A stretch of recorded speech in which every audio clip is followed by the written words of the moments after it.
La noche del 1 de noviembre de 2007 se cernía sobre la antigua ciudad de Perugia, Italia. Una niebla fría y densa, como un sudario fantasmal, cubría las estrechas calles empedradas de Perugia, Italia, impregnando el aire de una atmósfera misteriosa y melancólica. La humedad calaba los huesos, presagiando una noche inquietante.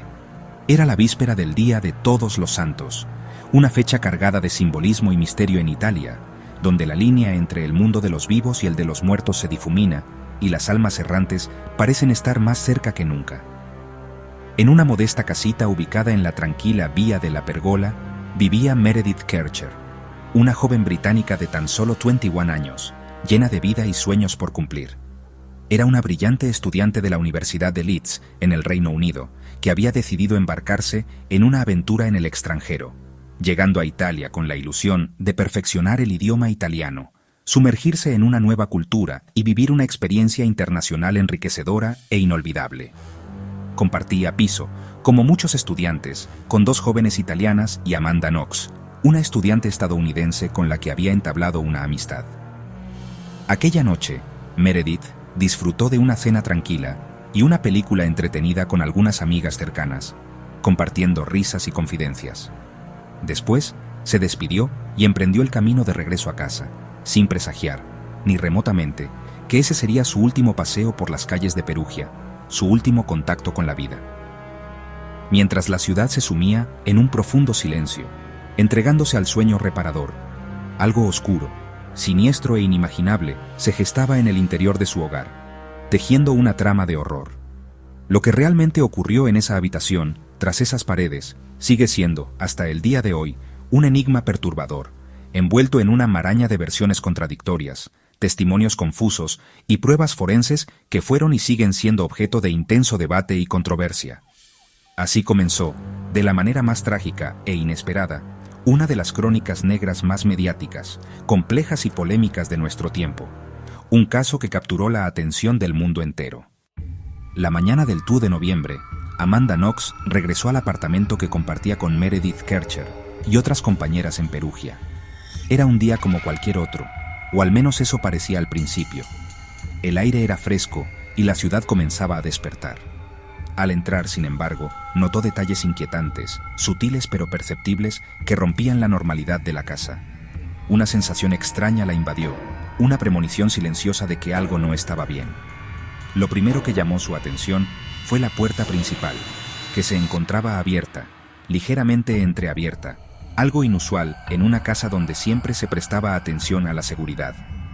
Al avanzar, descubrió manchas de sangre en el baño, pequeñas al principio, pero que se hacían más evidentes a medida que se adentraba en la estancia. Un escalofrío recorrió su cuerpo al darse cuenta de la gravedad de la situación. Y luego, la puerta del dormitorio de Meredith, cerrada con llave. Un silencio sepulcral emanaba de detrás de esa puerta, un silencio que gritaba más fuerte que cualquier sonido. Presa del pánico, Knox llamó a Raffaele Sollesito, su novio, buscando consuelo y ayuda en medio de la creciente angustia. Necesitaba a alguien que la ayudara a entender lo que estaba sucediendo. Juntos, esperaron a la policía postal, quienes ya estaban al tanto de la situación tras el hallazgo de evidencia clave en las cercanías. La policía había encontrado los teléfonos de Meredith en un jardín cercano, un detalle que añadía aún más misterio y urgencia a la situación. La espera se hizo insoportable. Y finalmente, un amigo, impulsado por la desesperación, logró derribar la puerta del dormitorio. Dentro, la peor pesadilla se hizo realidad. Hallaron a Meredith sin vida, víctima de un acto de violencia inimaginable. Su cuerpo yacía semidesnudo y cubierto por un edredón, un intento fallido de ocultar la brutalidad del crimen. La autopsia revelaría después que Meredith presentaba una herida mortal en el cuello, la causa final de su trágica muerte. La habitación mostraba signos evidentes de lucha, un testimonio silencioso de los últimos momentos de terror que vivió Meredith. Y sangre por todas partes, un recordatorio visual de la violencia que había estallado en ese pequeño espacio. La autopsia reveló que Meredith no solo fue apuñalada, sino que también sufrió violencia sexual, un agravante que convertía el crimen en una atrocidad aún mayor. El hallazgo conmocionó profundamente a Perugia, una ciudad tranquila que nunca había presenciado un crimen de tal magnitud. Y pronto, la noticia se extendió al mundo entero, generando una ola de indignación y consternación global. La policía italiana inició de inmediato una investigación exhaustiva para esclarecer los hechos y llevar a los responsables ante la justicia. Pero la investigación, desde sus inicios, estuvo marcada por la controversia, errores y acusaciones de mala praxis, y también por la implacable presión mediática, que convirtió el caso en un circo mediático internacional. Así se abrió un abismo de dudas y sospechas, alimentado por la falta de pruebas concluyentes y las inconsistencias en los testimonios. Un abismo que tardaría años en cerrarse, dejando tras de sí un rastro de dolor, incertidumbre y preguntas sin respuesta. El caso Kercher expuso la complejidad del sistema judicial italiano, basado en el derecho civil y la presunción de inocencia. Un veredicto de culpabilidad en primera instancia no es definitivo. La defensa y la fiscalía pueden apelar. El proceso incluye varias etapas: juicio en la Corte d'Assise, apelación en la Corte d'Assise d'Appello y, finalmente, revisión en la Corte Suprema de Casación. La Corte Suprema no juzga los hechos, sino la correcta aplicación de la ley. Este sistema de múltiples apelaciones puede prolongar la incertidumbre durante años. Así, el caso Kercher se convirtió en un drama judicial que mantuvo en vilo a la opinión pública mundial. Amanda Knox y Raffaele Sollecito pasaron de ser estudiantes anónimos a los sospechosos más famosos del mundo. El comportamiento de Amanda tras el hallazgo del cuerpo desconcertó a la policía y fue interpretado como frialdad. Raffaele, un joven introvertido, fue implicado por su relación con Amanda y por coartadas confusas. Ambos fueron arrestados el 6 de noviembre, tras declaraciones contradictorias y la falsa implicación de Patrick Lumumba, quien fue exonerado rápidamente. La fiscalía construyó una narrativa de crimen grupal motivado por drogas y tensiones. Las pruebas forenses, especialmente el ADN, serían luego cuestionadas por la defensa por contaminación y manipulación. Así comenzó su largo calvario judicial. Mientras la atención se centraba en Knox y Sollecito, emergió Rudy Guede, nacido en Costa de Marfil y con antecedentes de pequeños delitos. Su ADN y huellas estaban por toda la escena del crimen, situándolo sin duda en el lugar. Guede huyó a Alemania, fue extraditado y optó por un juicio rápido. Admitió haber estado en la casa, pero alegó que encontró a Meredith agonizando tras escuchar gritos. Su versión no convenció y fue condenado a 16 años por homicidio y agresión sexual.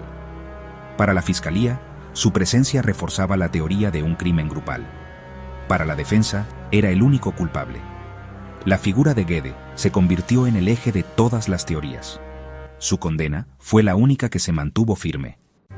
El viaje judicial de Amanda Knox y Raffaele Sollecito fue una montaña rusa de veredictos, un laberinto legal lleno de giros inesperados.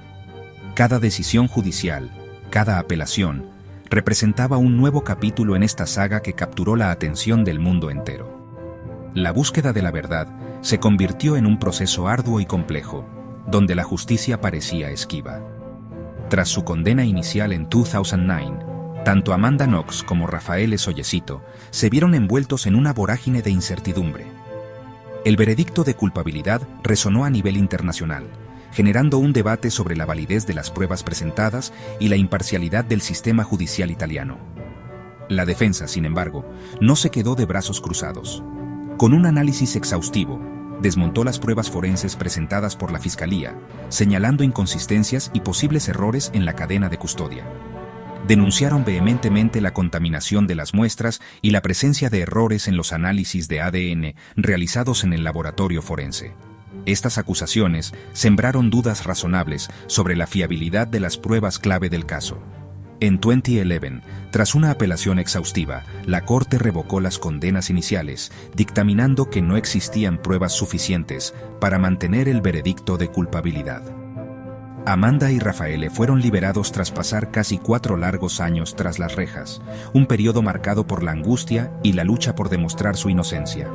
Sin embargo, la Fiscalía, decidida a no ceder, llevó el caso a la Corte Suprema de Italia, buscando revocar la absolución y mantener viva la posibilidad de una condena. La Corte Suprema sorprendió a muchos al anular la absolución y ordenar la celebración de un nuevo juicio en la ciudad de Florencia, reabriendo así un capítulo que muchos creían cerrado. En 2014, para sorpresa de muchos observadores, fueron declarados culpables una vez más, sumiendo a Amanda y Rafaele en una nueva pesadilla legal. Se les impusieron sentencias de más de 25 años de prisión, un castigo severo que parecía sellar su destino tras años de batallas legales. Pero aún quedaba una última esperanza, un último recurso al que aferrarse: la Corte Suprema de Casación, la instancia judicial más alta de Italia.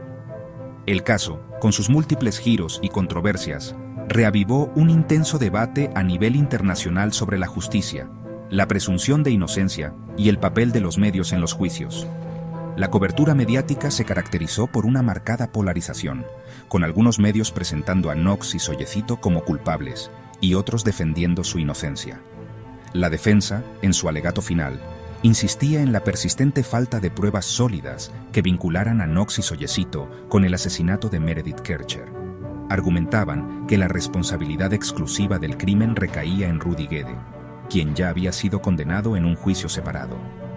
El destino de Amanda Knox y Rafaele Sollesito pendía de un hilo, a la espera de la decisión final de la Corte Suprema, una decisión que marcaría sus vidas para siempre.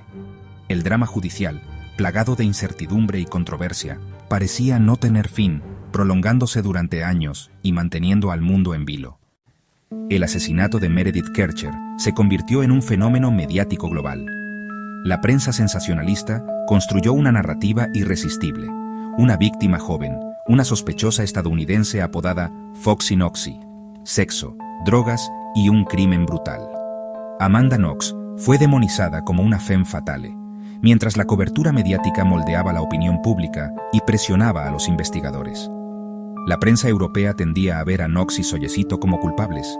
En IE.EU se defendía su inocencia. El caso se transformó en un conflicto cultural y diplomático. La familia de Meredith quedó atrapada en medio del espectáculo mediático. El juicio paralelo en los medios distorsionó la percepción de la justicia. El caso ejemplificó el poder de los medios para influir en procesos judiciales. El 27 de marzo de 2015, la Corte Suprema de Italia absolvió definitivamente a Knox y Sollesito, citando fallos graves en la investigación y ausencia de pruebas biológicas que los vincularan al crimen. La Corte criticó duramente la actuación de las autoridades y la fragilidad de la teoría de la Fiscalía. Para Knox y Sollesito, la pesadilla terminó, pero la verdad sobre lo ocurrido quedó sin resolver. Rudy Guede fue el único condenado, aunque siempre sostuvo que no actuó solo. La familia Kercher quedó en un limbo doloroso, sin respuestas completas. La verdad judicial no siempre coincide con la verdad histórica. Guede fue liberado en 2021, tras cumplir la mayor parte de su condena. El caso sigue generando debate y preguntas sin respuesta. La justicia cerró el capítulo, pero la herida permanece abierta. El caso Kercher dejó una huella profunda, más allá del crimen. La familia de Meredith lucha por mantener vivo su recuerdo y pide justicia sin sensacionalismo. El caso es ejemplo de los peligros del juicio mediático y la influencia de la prensa en la justicia. Expuso fortalezas y debilidades del sistema judicial italiano y la necesidad de mejores protocolos forenses. Knox y Sollesito reconstruyen sus vidas y abogan por los condenados injustamente. Guede vive en libertad, bajo la sombra del crimen. La familia Kercher sigue buscando respuestas. Los ecos de aquella noche en Perugia nos recuerdan la fragilidad de la vida y la complejidad de la verdad.